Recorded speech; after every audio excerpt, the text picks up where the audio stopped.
Hello, I'm Giacomo Maria, and this is Good Governance TV. I'm joined here today by Bernard Foccroulle, who just won the Leadership Award, an award that GGI has sponsored.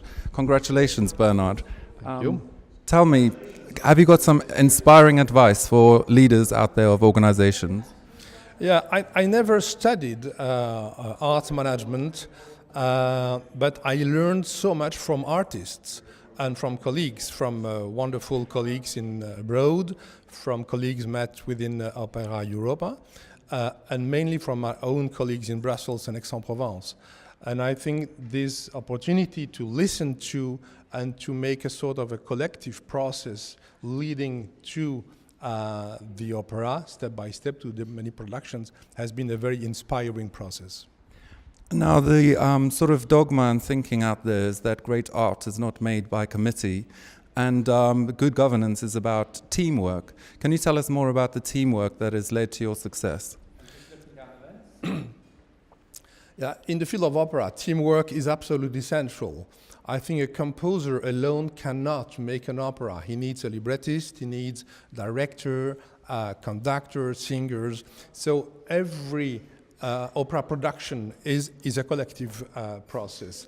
And we have to be inspired by the same process within the organization in such a way that everybody can be technician, communication people, administration, and so on and so on.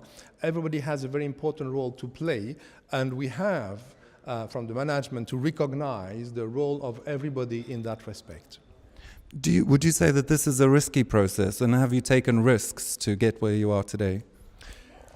Without risk, it would be absolutely terrible, and opera would be in a museum. So we have to take risk in each season, in each production in a way, but we have to control the risks. And that's one of the reasons why we need the whole crew to be on board and to control together artistically, financially, and every aspect of the production. What are the strategic issues facing arts organizations and opera organizations, festivals like your own? In my opinion, there are two main issues. The first one is the risk of opera as a museum art form. And I think to make opera a living art form is the first priority. The second important issue is the audience. We cannot be happy with the audience that we have inherited from the past. We have to renew, to enlarge, to democratize the audience very profoundly.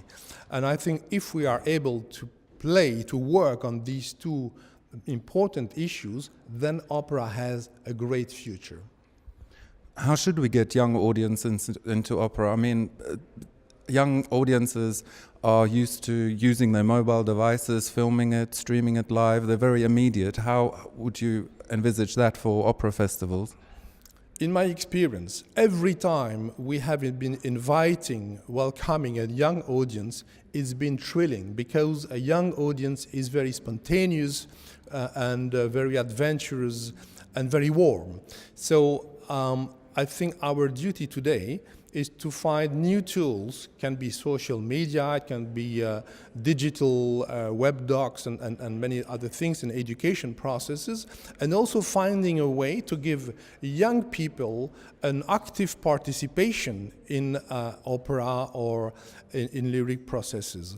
And I think we have fantastic tools today. Let's use them in order to make opera much more accessible and much more closer to the young generation. Finally, just closing, why should we come to the Aix-en-Provence festival? I think you should come to the Aix-en-Provence festival because it's a unique place in the world. It's a place where you can hear the most beautiful opera productions under the stars in the beautiful sky and beautiful summer of Provence. You can meet a lot of very important artists, but you will also meet a lot of hundreds of young artists coming from all continents, and all that makes the festival experience a very unique one. Thank you very much, Mr. Bernard Foccroulle. I really enjoyed that. And there was a lot to learn from the arts sector to other sectors in good governance. Diversity, teamwork, team think, taking risks. Thank you very much. Thank you.